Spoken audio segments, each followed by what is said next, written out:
میری تعبیر جو ہے اس کو غور سے سن لیجئے. میرے نزدیک ذات باری تعالیٰ میں کوئی تنزل نہیں ہوا. یہ بہت بڑی اللہ کی جناب میں ایک بڑی گستاخی ہے جنہیں ہمارے ہاں تنزلات سے تعبیر کیا گیا ہے کہ ذات واحد ذات باری تعالیٰ ہی نے تنزل اختیار کیا ہے. معاذ اللہ ثم معاذ اللہ ثم معاذ اللہ. وہ تو وراء الورا ہے ثم وراء الورا ہے اس سے کہ وہ تنزل اختیار کرے. ہوا کیا ہے؟ قرآن کہتا ہے کہ ایک لفظ کن ہے جس سے کہ اس کائنات کی تخلیق ہوئی. اللہ تعالیٰ کے اس ایک حرف کن نے سب سے پہلی شکل جو اختیار کی ہے وہ وہی پارٹیکلز ہیں نور کے، سب سے چھوٹے چھوٹے پارٹیکلز. یہ خلق نور کا دور ہے جس میں کہ حرارت نہیں تھی، گرمی نہیں تھی، ٹھنڈی روشنی، ایک بسیط نور تھا کہ جو اس حرف کن کے ذریعے سے وجود میں آیا ہے. یہ جو دور ہے خلق نور کا، ذہن میں رکھیے اس میں ابھی حرارت نہیں ہے، اس میں گرمی نہیں ہے، جو بھی ہے اندر پوشیدہ ہے اس کے. وہ بعد کا مرحلہ آئے گا جب میں عرض کروں گا. اس خلق نور کے دور ہی میں دو چیزیں اللہ نے اس سے پیدا کی جو صاحب شعور اور صاحب تشخص ہے. ایک ارواح انسانیہ وہ بھی نورانی ہے، اس نور سے بنی. دوسرے ملائکہ وہ بھی نورانی ہے اور اس نور سے بنے. اور یہاں پر میں وہ چیز جوڑ دوں کہ جو ہمارے ہاں منسوب تو ہے بریلویوں کی طرف کہ وہ اس سے زیادہ شغف رکھتے ہیں اور بیان کرتے ہیں، لیکن میں بھی اس کو تسلیم کرتا ہوں کہ اس میں ہرگز کوئی خلل واقع نہیں ہوتا ہے ہمارے اعتقادات کے اندر. اور ہماری جو بھی توحید کا تصور ہے اگر یہ مانا جائے کہ سب سے پہلے اللہ نے حضور صلی اللہ علیہ وسلم کی روح کو پیدا کیا، کیونکہ ابتدائی مرحلہ یہی ہے. یہ خلق نور کا دور ہے جبکہ ابھی نہ کوئی ناری کرے تھے، نہ کہیں ابھی کہیں کسی طرح کی خاک وغیرہ کا کوئی مسئلہ تھا. اس کائنات میں اللہ تعالیٰ کے حرف کن نے ایک خلق روشنی کی شکل اختیار کی تھی. اس سے پیدا کی گئی ارواح انسانیہ، انہی میں ایک روح محمدی ہے صلی اللہ علیہ وسلم. تو اگر سب سے پہلے اللہ نے اسی کو بنایا ہو تو اس میں کوئی حرج واقع نہیں ہوتا. وہ بھی مخلوق ہے، وہ بھی اللہ کے بنانے سے وجود میں آئی ہے. صرف ایک تقدم زمانی اسے حاصل ہے کہ سب سے پہلے اللہ نے نبی اکرم صلی اللہ علیہ وسلم کی اس روح مبارک کو اس نور سے پیدا کیا. لیکن اسی نور سے تمام انسانوں کی ارواح پیدا کی گئی اور انہی سے وہ عہد لیا گیا تھا الست بربکم قالوا بلی. اور اسی نور سے ملائکہ پیدا کیے گئے ہیں جس کے بارے میں حدیث میں آپ کو بتا چکا ہوں کہ حضرت عائشہ صدیقہ رضی اللہ تعالی عنہا سے مروی ہے حضور کا یہ قول کہ اللہ تعالیٰ نے فرشتوں کو نور سے پیدا کیا. اس کے بعد تنزل کا مرحلہ آتا ہے. تنزل کس میں ہو رہا ہے؟ تنزل ذات باری تعالیٰ میں نہیں ہے. معاذ اللہ ثم معاذ اللہ. یہ اللہ تعالیٰ کے ایک امر کن کی جو شکل ہوئی ہے در حقیقت اب اس میں تنزل ہو رہا ہے. وہ دوسرا تنزل جو ہے وہ یہ ہے کہ اس خلق نور میں بڑے بڑے ایکسپلوژنز ہوئے ہیں اور ناری کرے وجود میں آئے. یہ ذہن میں رکھیے کہ ایک شے ہے اس کے اندر کوئی حرارت مخفی ہے، ظاہر نہیں ہو رہی. ایٹمز ہے، ایٹمز کے اندر بہت بڑی انرجی ہے، ظاہر نہیں ہو رہی. اس خلق نور کے اندر بھی وہ انرجی موجود تھی لیکن انسولیٹڈ تھی، اس کا ظہور نہیں تھا. لیکن جب ایکسپلوژنز ہوئے ہیں تو پھر یہ کہ بڑے بڑے ناری کرے وجود میں آئے. یہی ناری کرے ہیں جن کو ہم سورج کہتے ہیں. بہت بڑا ناری کرہ ہے سورج. اس کے اندر کمبشن کا عمل چل رہا ہے، عمل احراق ہے. اس کی حرارت کا ہم تصور نہیں کر سکتے. بڑے اور نہ معلوم کتنے سورج ہیں اس کائنات میں. یہ نہ سمجھیے کہ ایک ہی سورج ہے. یہ ایک سورج کے گرد ہمارا جو یہ ہے ایک سولر سسٹم ہے، کنبہ ہے اس کا کہ اس کے گرد جو ہے یہ سیارے چکر لگا رہے ہیں، کرے ہیں. اور نہ معلوم کتنے سورج ہیں. پھر ایک سورج ہے اور ایک ستارے ہیں. ان ستاروں کے گرد یہ سورج اپنے کنبوں کو لے کر چکر لگا رہے ہیں. بہرحال ہم یہاں پر جو ہے اصولاً جو بات سمجھنا چاہ رہے ہیں اس وقت وہ یہ ہے کہ یہ سیکنڈ سٹیج ہے، تنزل ہے یہ کہ اب اس خلق نور میں جب ایکسپلوژنز ہوئے ہیں تو وہاں سے بڑے بڑے ناری کرے وجود میں آئے. یہ ایکسپلوژن کا میں جان بوجھ کر بول رہا ہوں اس لیے کہ جدید سائنس میں، جدید فزکس میں ایک لفظ استعمال ہوتا ہے دی بگ بینگ تھیوری. اس کا نام ہی ہے دی بگ بینگ تھیوری کہ ایسا معلوم ہوتا ہے کہ ایک وقت میں کوئی بہت بڑا دھماکہ ہوا جس سے کائنات وجود میں آئی.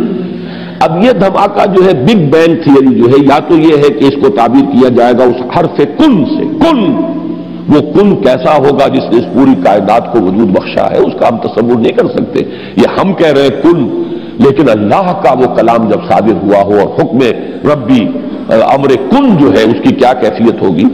تو یا تو بگ بینگ جو ہے یا تو اس سے تعبیر کیا جائے، اور یا یہ کہ جو یہ ایکسپلوژنز ہوئے ہیں اس خلق نور نے جو ناری کروں کی شکل اختیار کی ہے، تو یہ بگ بینگ ہے، یہ دھماکہ ہے۔ یہ دور ہے کہ جس میں اس آگ سے اللہ نے تیسری مخلوق پیدا کی۔ میں نے اب پہلے دو کر دیے نا، نور سے دو مخلوق، انسانی ارواح اور ملائکہ۔ دوسری سٹیج پر یہ تیسری مخلوق پیدا ہوئی، یہ جنات ہے، یہ آگ سے بنائے گئے ہیں۔ قرآن بار بار کہتا ہے وَالْجَانَّ خَلَقْنَاهُ مِنْ قَبْلُ مِنْ نَارِ السَّمُومِ۔ قرآن مجید میں سورہ رحمان میں بھی ہے، اللہ تعالیٰ نے انسان کو پیدا کیا ہے مٹی سے، لیکن یہ کہ انسان کو بنایا ہے آگ کی لپٹ سے۔ بار بار آیا ہے یہ مضمون تو قرآن مجید میں، اور جنوں کا معاملہ جو ہے، اور یہ کہ سورہ ہجر میں فرمایا گیا وَالْجَانَّ خَلَقْنَاهُ مِنْ قَبْلُ، یہ پہلے پیدا ہوئے انسانوں سے۔ لہذا یہ دوسری سٹیج ہے جس میں کہ جنات کی تخلیق ہوئی ہے اس آگ کی لپٹ سے۔ اس کے بعد جیسا کہ آپ کو معلوم ہے، اس حد تک تو میں سمجھتا ہوں کہ آگے اکثر لوگوں کے علم میں ہے جنہوں نے بھی کچھ فزکس پڑھی ہے ابتدائی، کہ پھر نظریہ یہ ہے کہ یہ جو بڑے بڑے ناری کرے تھے، یہ جب تیزی کے ساتھ حرکت میں تھے تو ان سے کچھ حصے ٹوٹ ٹوٹ کر ان سے علیحدہ ہوئے اور انہی کے گرد چکر لگانے لگ گئے۔ یہ ہے در حقیقت ان سورج کے گرد جو یہ سیارے وجود میں آئے ہیں، یہ کرے جو ہیں۔ پھر یہ ٹھنڈے ہونے شروع ہوئے، اور ان میں جب ٹھنڈا ہوا ہے وہ ناری کرہ، تو اوپر جو ہے کرسٹ آیا، راکھ، جیسے انگارے کے اوپر راکھ آ جاتی ہے، راکھ ٹھنڈی ہوتی ہے، اندر انگارہ موجود ہے، ذرا سی راکھ ہٹ جائے اگر اور آپ کی انگلی جو ہے اس انگارے کو ٹچ کر جائے تو جلے گی، لیکن اگر راکھ اوپر ہے تو وہ آپ کو محسوس نہیں ہوگا۔ اور چونکہ ٹھنڈی چیز سکڑتی ہے، لہذا اس کے اندر اب دراڑیں پڑی ہیں، کہیں پہاڑ بن گئے، کہیں غاریں بن گئی، ساتھ ہی ان کے ٹھنڈے ہونے کی وجہ سے بخارات نکلے ہیں، انہی میں سے نکلے ہیں، انہی کروں میں سے بخارات نکلے ہیں۔ یہ بخارات ہیں جنہوں نے اوپر جا کر وہ جو جسے ہم فضا کہتے ہیں، ایٹماسفیئر، جس کے اندر گیسز ہیں، یہ یہیں سے انہی کروں کے ٹھنڈے ہونے سے وہ بخارات نکلے ہیں۔ جیسے کہ آپ جب اگر پانی ڈالتے ہیں آگ کے اوپر تو وہ ایک بھاپ بن کے اڑتی ہے، تو خیر یہ تو پانی آپ نے ڈالا ہے، لیکن یہ کہ فضائی وہ جو کرے تھے آگ کے وہ خود ٹھنڈے ہوئے ہیں تو ان میں سے بخارات نکلے ہیں، ان میں سے جو گیسز خارج ہوئی ہیں انہوں نے ایٹماسفیئر بنایا ہے۔ پھر اس ایٹماسفیرک چینجز وہاں ہوئی ہے کہ اس میں گیسز تھی، ہائیڈروجن بھی، آکسیجن بھی، وہاں پانی بنا ہے، بجلی کے بڑے بڑے جب ہوئے ہیں ان کے اندر تو اس سے پانی بنا ہے، اور پھر دھواں دھار بارش برسی ہے۔ اب جو ہمارے ہاں یہ جو اعداد آتے ہیں، لاکھوں برس تک بارش ہی برستی رہی، نتیجہ یہ ہوا کہ جو جگہ نشیبی تھی ان میں پانی بھر گیا، سمندر وجود میں آ گئے۔ اب جہاں سمندر اور مٹی کا باہمی ربط تھا، یہ جو دلدلی علاقے کہلاتے ہیں، یہاں وہ ان آرگینک کمپاؤنڈز نے آرگینک کمپاؤنڈز کی شکل اختیار کی۔ یہاں سے حیات ارضی کا آغاز ہوا۔ وہ حیات نباتاتی بھی ہے اور وہ حیات حیواناتی بھی ہے، یہاں سے اس کا آغاز ہوا۔ گویا کہ کل حیوانات اور کل نباتات جو کرۂ ارضی پر موجود ہیں، وہ سب کے سب در حقیقت اسی کرسٹ آف دی ارتھ سے وجود میں آئے ہیں۔ پانی اور اس مٹی کا امتزاج اور دلدل کی شکل اس کا بن جانا، اور وہاں سے ان آرگینک کی بجائے آرگینک کمپاؤنڈز کا وجود میں آنا، اور اس سے حیات کا آغاز، خواہ وہ نباتاتی حیات ہو اور خواہ وہ حیواناتی حیات ہو۔ اس حیات کا ارتقاء ہے کہ جو پھر انسان تک پہنچا ہے، وہ اس حیات، سمجھیے کہ حیات ارضی، چاہے نباتاتی ہو اور چاہے حیواناتی ہو، اس کی چوٹی کی جو شخصیت ہے وہ انسان ہے۔ کیونکہ قرآن مجید بھی یہی کہتا ہے، انسان کو مٹی سے بنایا، کہیں کہتا ہے مٹی تراب سے بنایا، کہیں کہتا ہے تین سے بنایا، تین گارے کو کہتے ہیں۔ گارا جب مٹی کے اندر پانی ملا کے گوندھ دیا جائے تو گارا بنا، کہیں کہتا ہے تین لازب سے بنایا۔ وہ گارا اگر پڑا رہے تو اس میں چپچپاہٹ پیدا ہو جاتی ہے، خاص طور پر آرگینک اگر آپ اس میں میٹیریل ڈال دیں گے تو جیسے کہ پرانے زمانے میں لیپنے پوتنے کے لیے وہ تغار تیار کیے جاتے تھے تو مٹی جو ہے اس میں توڑی ملا دیتے تھے تاکہ اس کے اندر جو ہے وہ تبخیر کا عمل ہو، اور اس کے نتیجے میں پھر وہاں پر جو ہے وہ لیس پیدا ہوتا ہے تاکہ پھر اگر آپ اس سے پلسٹر کریں گے تو وہ ٹوٹے گا نہیں، کریک نہیں ہوگا۔ اگر ویسا گارا ہوگا تو اس سے پلسٹر کریں گے تو کریک ہو جائے گا۔ تو یہ لیس تین لازب۔ پھر کہیں کہا گیا ہے کہ وہ سوکھ کر کھنکھنانے لگا، من حمئ مسنون۔ اس کو اگر آپ دیکھیں گے جا کر تو دلدلی علاقوں کے اندر اوپر ایسی سطح بن گئی ہوتی ہے کہ جیسے بالکل وہ فلیکس ہیں اور پلیٹیں پڑی ہوئی ہے ٹوٹنے والی اور بجنے والی، کھنکنے والی۔ تو یہ مختلف الفاظ جو قرآن مجید نے استعمال کیے ہیں ان کا بڑا قریبی ایک تعلق ہے ان تمام چیزوں کے ساتھ۔ اب یہاں سے جو انسان بنا ہے، اور یہ میں عرض کر چکا ہوں اس سے پہلے سورہ نور میں بھی چونکہ یہ مضمون آ چکا ہے، واللہ انبتکم من الارض نباتا، اللہ نے تو تمہیں اگایا ہے زمین سے جیسے اگایا جاتا ہے۔ تو یہ جو ایوولوشن ٹری ہے اس میں اصل شے ہے امر رب۔ جب بھی چینج آئی ہے اللہ کے حکم سے آئی ہے، یہی امر رب ڈاروین کو معلوم نہیں، اسی کی تلاش کے اندر اس نے وہ تھیوری بنائی، سروائیول آف دی فٹسٹ اور اسٹرگل فار ایگزسٹنس، اور پھر یہ کہ ایکوائرڈ کریکٹرز کا تھرو ہیریڈیٹی جو ہے منتقل ہو جانا اگلی نسل کو، اور اس کے ایکومولیشن سے نئی ایک نو کا وجود میں آ جانا، یہ پورا فلسفہ ہے ڈاروین کا، اور یہ ثابت نہیں ہو سکا آج تک۔ البتہ ارتقاء وہ میں عرض کر چکا ہوں، اس کو تو مسلمانوں نے سب سے پہلے حکماء جو ہے ابن مسکوہ اور مولانا روم سب سے پہلے ارتقاء کی بات کرنے والے تو وہ ہیں۔ لہذا یہ جو عمل ہے اس میں امر رب ہے ہر جگہ پر کہ جس نے کہ کام کیا ہے ایک سے دوسری چینج میں، لیکن نتیجہ کیا ہوا ہے؟ حیوان انسان وجود میں آ گیا۔ یہ انسان نہیں ہے، حیوان انسان ہے۔ انسان تب بنتا ہے جب وہ پہلی سٹیج کی روح اس انسان کے ساتھ، حیوان انسان کے ساتھ لا کر ملائی جاتی ہے، تب انسان وجود میں آیا ہے۔ یہ ہے در حقیقت جو ایک آنکھ بند ہے جدید سائنس کی اور جدید فکر کی اور جدید فلسفے کی، وہ اس سے واقف نہیں، وہ حیوان انسان کو جانتا ہے، ہومو سیپین سے واقف ہے، اس کے ارتقاء کی بحث کر رہا ہے۔ ہمارے نزدیک انسان در حقیقت صرف حیوان نہیں ہے، حیوان انسان ہومو سیپین اس کا بایولوجیکل نیم آپ رکھ دیجئے، وہ چاہے اس ارتقاء کے عمل سے وجود میں آیا ہو، لیکن وہ روح جو اس میں پھونکی گئی ہے، فَإِذَا سَوَّيْتُهُ وَنَفَخْتُ فِيهِ مِن رُّوحِي فَقَعُوا لَهُ سَاجِدِينَ، تو جب میں اس کو پوری طرح تیار کر لوں، نوک پلک سنوار دوں اور اس میں اپنی روح میں سے پھونک دوں تو گر پڑنا اس کے سامنے سجدے میں۔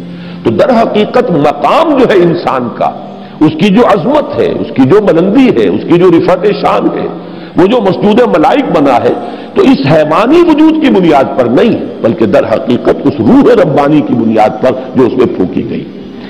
یہ ہے سارا تھیسس، اس کو اچھی طرح سمجھ لیں، اس میں ساری چیزیں فٹ بیٹھ گئی۔ سائنس کے ساتھ ہر سٹیج پر کوریلیشن ہے۔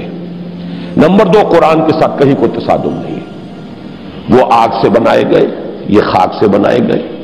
انسان کا چونکہ یہ ظاہری وجود جو ہے جسمانی، وہ تو خاک سے بنا، مٹی سے بنا، پانی سے بنا، یہی عناصر اربع جو ہے اس کے اندر لگائے گئے ہیں۔ البتہ جو انسان کا اصل مقام ہے وہ روح کی وجہ سے ہے۔ اب اس کو جان لیجئے کہ چونکہ یہ میں سورہ رحمان کے درس میں تفصیل سے واضح کر چکا ہوں، اس لیے کہ مولانا امین حسن اصلاحی صاحب نے اس مقام پر بڑی زبردست ٹھوکر کھائی ہے۔ ہمارا اجماعی عقیدہ رہا ہے سلف میں کہ جنات پر وحی نہیں ہوتی، جنات میں کوئی نبی نہیں ہوتے، نہ کبھی ہوئے ہیں، اور وہ بھی تابع ہوتے ہیں جو انسانوں میں نبی اور رسول آتے رہے۔ اور ان دونوں مقامات سے بھی ثابت ہو جائے گا۔ یہ میں تو حیران ہوں کہ اصلاحی صاحب نے اتنی بڑی ٹھوکر کیسے کھائی ہے، لیکن بڑا آدمی جب ٹھوکر کھاتا ہے تو بڑی ہی کھاتا ہے، پھر وہ چھوٹی ٹھوکر نہیں ہوتی۔ تو یہ ہمارا اجماعی عقیدہ ہے اور 100% درست ہے۔ اس کی وجہ کیا ہے کہ در حقیقت جن میں روح نہیں ہے، وہ روح وہ تو اس پہلی سٹیج کی شے ہے، جبکہ جنات کی تخلیق سیکنڈ سٹیج پر ہوئی ہے، وہ محض ناری ہے۔ لیکن انسان محض خاکی نہیں ہے، خاکی جمع نوری ہے، اس کے اندر وہ جو روح جو ہے وہ تو نوری ہے۔ آدمی زیادہ ترفع ماجونس از فرشتہ سرشتہ وز حیواں، بڑا پیارا شعر سینکڑوں برس پہلے کہہ گئے شیخ سعدی۔ یہ آدمی زیادہ عجیب معجون مرکب ہے، اس کے اندر دو چیزیں ہیں، حیوان بھی ہے، فرشتہ بھی ہے۔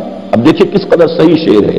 حیوان انسان مٹی سے بنا ہے، وہ حیات ارضی کی ایک شے ہے، ارتقاء یافتہ شکل ہے، لیکن یہ کہ جو وہ اصل روحانی وجود ہے اس کا، وہ فرشتوں کا ہم پلہ ہے، ہم سر ہے، بلکہ فرشتوں سے افضل ہے، اس لیے کہ فرشتوں کو تو ان کے سامنے جھکایا گیا ہے۔ اس اعتبار سے قرآن کا پورا فلسفہ مسجود ملائک انسان کیوں بنا؟ اچھا جنوں کو نظر نہیں آئی وہ روح، نہ انہوں نے اسے پہچانا، ابلیس بھی چونکہ جن تھا لہذا وہ اس کو نہیں دیکھ سکا، وہ اس کے علم میں نہیں ہے، لہذا اس نے انسان کو جو بنظر حقارت دیکھا ہے وہ اس وجہ سے یہ مٹی سے پیدا کیا گیا، اسے اس کا دوسرا وجود نظر ہی نہیں آ رہا۔ اس سے جب کہا گیا سجدہ کرو، اس نے صاف کہا خلقتنی من نار و خلقتہ من طین، مجھے تُونے آگ سے بنایا، اسے مٹایا گارے سے، میں اعلیٰ ہوں، افضل ہوں، انا خیر منہ، میں اس سے بلندتر ہوں، اعلیٰ ہوں، میں بہتر ہوں، میں کیسے سجدہ کروں اس کو؟ اس درجے میں بات صحیح تھی اس کی۔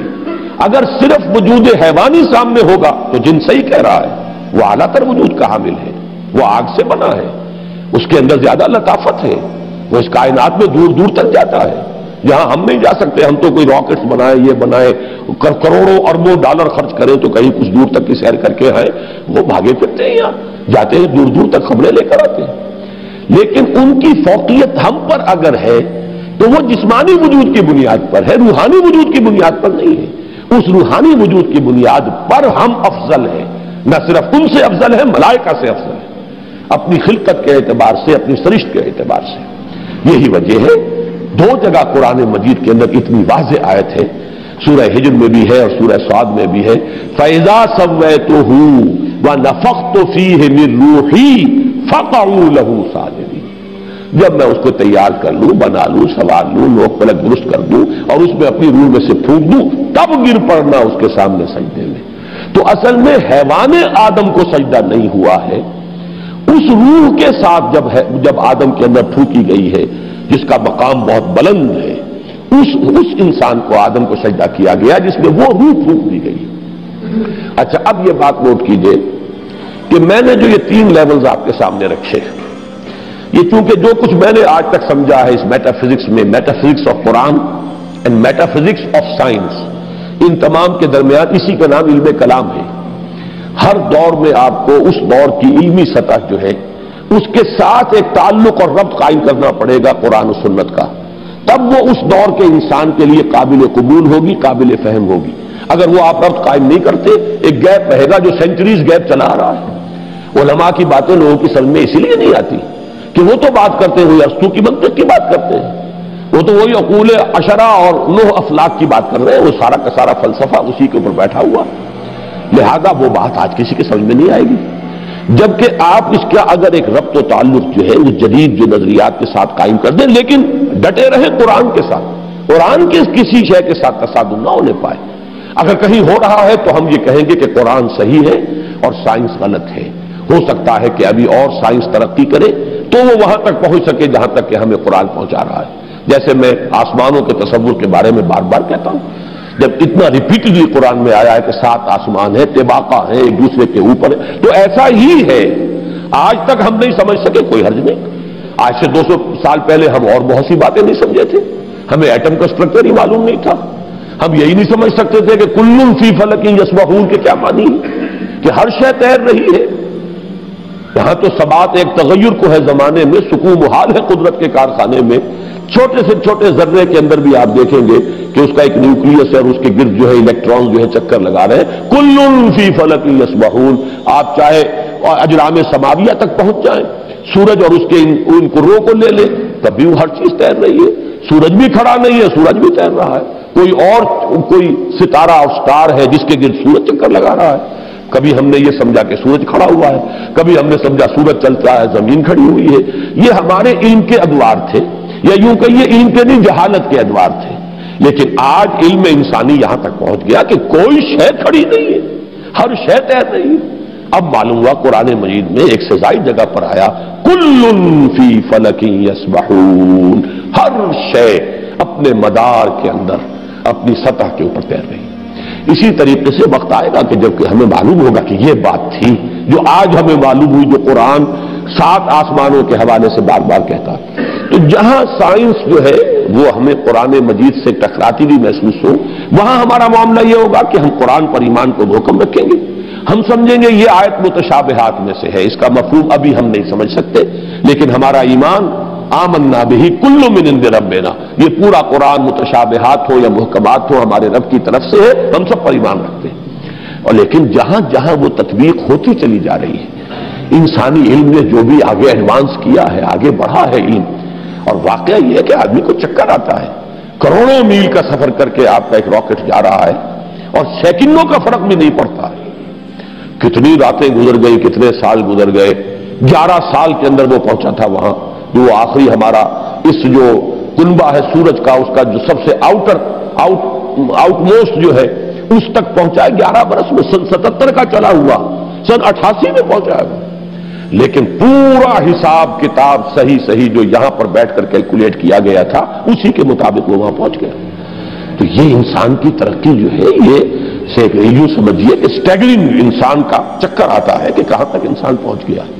اب اس علم کو آپ نظر انداز کیے رکھیں، اس سے کوئی گفتگو ہی نہ ہو، وہ بس اور آپ چلتے رہے وہی پرانے مفسرین نے جو کچھ کہہ رہے، وہ پرانے مفسرین وہ خائن نہیں تھے، بددیانت نہیں تھے، لیکن کیا کرتے ان کے پاس معلومات کا ذخیرہ ہی نہیں، ابھی وہ معلومات کا اتنا لمبا چوڑا ذخیرہ ان کے پاس موجود ہی نہیں، جو کچھ تھا اسی کے اوپر وہ کام کر رہے تھے۔ تو سائنٹیفک معاملات میں یہ سمجھ لیجئے میری اب تک کی سوچ کا جو حاصل ہے وہ میں نے آج آپ کو بتایا ہے۔ اول تو میں شدید اختلاف کر رہا ہوں تنزلات کا جو فلسفہ ہے اہل تصوف کے ہاں، وہ تنزلات ذات قرار دیتے ہیں، ذات باری تعالیٰ کے تنزلات ہیں، معاذ اللہ ثم معاذ اللہ ثم معاذ اللہ۔ ہاں یہ تنزلات کا سلسلہ جو تنزلات ستہ کہا جاتا ہے کہیں کچھ اور، لیکن میرے نزدیک یہ تنزلات تین لیولز ہیں اس کے، اور یہ تنزلات جو ہے در حقیقت اللہ کے اس امر کن سے جو شے وجود میں آئی ہے، اولاً وہ ایک خلق نور تھا، وہ بھی ایک شے ہے، ایک خارجی حقیقت رکھنے والی شے ہے، اس مرحلے پر دو صاحب شعور صاحب تشخص ہستیاں پیدا کی گئیں، ارواح انسانیہ اور ملائکہ، اور ان میں جیسا کہ میں نے عرض کیا قطعاً کوئی چیز توحید کے منافی نہیں ہے اگر یہ بات مانی جائے کہ سب سے پہلے جو پیدا کیا گیا وہ نور محمدی ہے، یعنی روح محمدی۔ نور محمدی در حقیقت روح محمدی کا نام ہے، اس لیے کہ روح جو ہے نوری الاصل ہے، وہ جو اقبال نے کہا ہے ایک نقطہ نوری یہ جو ہے خاک کے اندر پنہا، غافل تو نرا صاحب ادراک نہیں ہے ذوق تجلی بھی اسی خاک میں پنہا، غافل تو نرا صاحب ادراک نہیں ہے۔ تو یہ جو ہمارا شعور ہے میں در حقیقت اس روح کی بنیاد پر ہے، اور وہ روح جو ہے نوری الاصل ہے، میری بھی آپ کی بھی، اگرچہ وہ نور محمد الرسول اللہ صلی اللہ علیہ وسلم کی روح کا جو معاملہ ہے، ہم ویسے اگر کہیں گے تو کہاں ہم اور کہاں وہ، زمین و آسمان کا فرق ہے۔ ہمارا وہ نور جو ہے ہمارے نفس کی ظلمانیت کے اندر گم ہو گیا، اور وہاں وہ جو نور ہے وہ اپنے نفس کے اوپر ایسے غالب ہے کہ حضور نے جیسے کہ فرمایا کہ شیطان تو میرے ساتھ بھی ہے لیکن میں نے اسے مسلمان بنا لیا ہے، جبکہ ہمارا شیطان ہم پر حاوی ہے، ہمارا وہ ٹمٹماتا ہوا چراغ جو ہے کبھی کبھی اس کی ہمیں کوئی رمق جو ہے وہ کبھی محسوس ہوتی ہے۔ یہ بڑا پیارا جملہ ہے ابن سینا کا، بڑا پیارا جملہ ہے، ظاہر بات ہے فلسفی تھے اور ان کی بہت سی باتوں سے ہمیں اختلاف ہے، لیکن یہ کہ بہت سی باتیں ان کی بڑی بلند بھی ہیں۔ یہ جملہ نوٹ کرایا تھا ہمیں مولانا منتخب الحق صاحب مرحوم نے، جو ایک مرتبہ ہمارے یہاں محاضرات میں بھی آئے تھے، میرے استاد تھے جب میں ایم.اے اسلامیات کر رہا تھا کراچی، تو ان کا جملہ تھا، پورا تو مجھے اب یاد نہیں ہے، کہ اگر تم یہ چاہتے ہو کہ تمہیں بھی انوار ربانی سے کوئی حصہ ملے فجاہد فی خلواتک، تو اپنی خلوتوں میں تنہائیوں میں مجاہدہ کرو، مراقبہ کرو، ارتکاز توجہ کرو، فلعل شعشعۃ تلمع لک، ہو سکتا ہے کبھی کوئی ایک کرن چمک اٹھے، کبھی اللہ تعالیٰ کی تجلی کا کوئی ایک ہمیں بھی حصہ مل جائے، بڑی ریاضت ہے۔ اور وہاں محمد الرسول اللہ صلی اللہ علیہ وسلم کی روح جو ہے وہ ہر وقت متجلی ہے انوار الہیہ کے ساتھ، یہ دوسری بات ہے، لیکن اپنی اصل کے اعتبار سے تمام انسان کی ارواح جو ہے نوری نسل ہے، اسی نور سے پیدا ہوئی ہے، لیکن سب سے پہلے نور محمدی یا روح محمدی صلی اللہ علیہ وسلم کو پیدا کیا گیا، ساتھ ہی ملائکہ ہے۔ پھر یہ تنزل کا دوسرا مرحلہ آ رہا ہے، اب خلق نور میں بڑے بڑے ایکسپلوژنز کے ذریعے سے، اور غالباً بگ بینگ جو ہے وہ جو بھی کچھ دیکھا ہے، میں نے کئی مرتبہ بات کہی ہے کہ یہ جدید فلسفی ہو یا جدید سائنسدان ہو، ان کی جہاں تک ایکویٹی آف آبزرویشن کا تعلق ہے، بڑی ایکیوٹ آبزرویشن ہے، انہوں نے غور بہت کیا ہے، سوچا ہے، تو بہت چیزیں انہوں نے دیکھی، اگرچہ ان کی تعبیر توجیہ اور ان میں کیا ربط و تعلق ہے اس میں ٹھوکریں کھا گئے۔ فرائیڈ کی عظمت کا میں قائل ہوں کہ اس نے انسانی شخصیت کے 3 لیول معین کر لیا، آبزرو کیا ہے کہ انسان کے اندر 3 لیولز ہیں، ایک سب سے نیچے ہے اڈ اور لیبیڈو، اس کے حیوانی تقاضے، اس سے اوپر ہے اس کے سیلف خودی، اس سے اوپر ایگو اسے کہتا ہے وہ، اور اس کے اوپر ہے سپر ایگو، 3 لیول۔ میں سمجھتا ہوں یہی 3 لیول ہے جو ہمیں ہمارا دین بتاتا ہے، نفس، قلب اور روح۔ البتہ یہ کہ اس کی تعبیر کچھ اور ہے، وہ سپر ایگو کو سمجھتا ہے کہ وہ معاشرے کے زیر اثر کچھ نارمز ہوتے ہیں، کچھ اثرات ہوتے ہیں جو انسان کو ہانٹ کرتے رہتے ہیں، یہ نہ کرو، یہ نہ کرو، یہ کرو. یہ چیز جو ہے اس کے اوپر سپر ایگو جو ہے اس کی ایگو کے اوپر مسلط رہتی ہے، اسے پریشان کیے رکھتی ہے. ہمارے نزدیک وہ روح ہے در حقیقت، جس کے اندر ایک جو ارج ہے وہ اللہ کی طرف توجہ کی ارج ہے، اللہ کا قرب حاصل کرنے کی ارج ہے. وہ انسان کو اوپر اٹھانا چاہتی ہے. یہ نفس امارہ جو ہے حیوانی وجود، یہ انسان کو نیچے کھینچ رہا ہے، پستی کی طرف لے جانا چاہتا ہے، پست خواہشات اور زمینی تمناؤں اور آرزوؤں کے اندر گرفتار رکھتا ہے. درمیان میں وہ قلب ہے.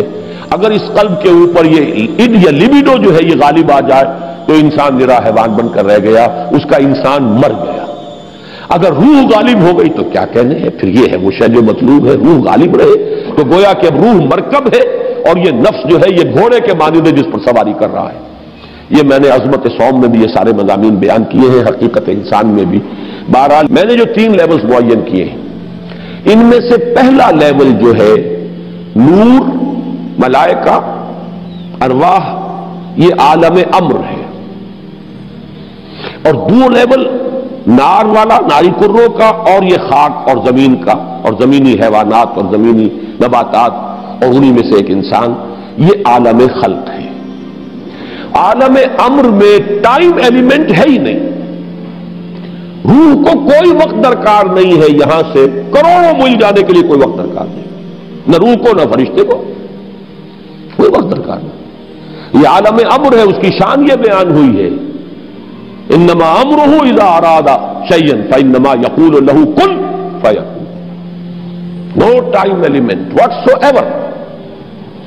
اور یہی عالم امر ہے جس میں کہ فرشتے اور روح انسانی کا ایسا ربط ہوتا ہے. فرشتہ وحی لاتا ہے تو روح ہے در حقیقت نبی کی اور رسول کی جو اسے ریسیو کرتی ہے. جیسے کہ آپ کو معلوم ہے کہ آپ کی فضا کے اندر اس وقت جو بھی ٹرانسمیشن ہو رہی ہے ریڈیو کی، ٹیلی ویژن کی، وہ تو فضا میں موجود ہے. آپ کے پاس بھی تو ایک آلہ ہونا چاہیے جو اسے کیچ کرے. آپ کے ریڈیو ہے، ریڈیو ویوز لگے وہ اسے کیچ کر رہے ہیں. ٹیلی ویژن ہے، اس میں وہ میکینزم ہے جو کیچ کر رہا ہے، فضا میں تو ہے. تو 2 چیزیں ملتی ہیں. تو ملائکہ کی طرف سے لائے جانے والے پیغامات، ان کو کیچ کرنے والا انسان میں جو حصہ ہے وہ روح ہے. وہ یہ انسان کے یہ جسمانی وجود نہیں ہے، یہ آنکھیں نہیں ہے، یہ کان نہیں ہے، بلکہ براہ راست قلب جو مسکن ہے روح کا، وہ ہے محبت وحی. فَإِنَّهُ نَزَّلَهُ عَلَىٰ قَلْبِكَ. اے نبی، جبریل نے تو اس کو نازل کیا آپ کے قلب پر. یہ در حقیقت محبت وحی جو ہے وہ یہ کان نہیں ہے، کان سے نہیں سنتے تھے حضور وحی کی آواز. وہ تو در حقیقت براہ راست بغیر آنکھوں یا کان یا حواس ظاہری کے کوئی وساطت کے براہ راست قلب کے اوپر نزول ہوتا ہے. اور یہی وہ شے ہے جو جنات میں نہیں ہے. لہذا جنات میں کوئی وحی نہیں، جنات میں کوئی نبوت و رسالت نہیں. جنات بھی انسانوں میں جو انبیاء اور رسول آتے رہے انہی کے تابع ہے.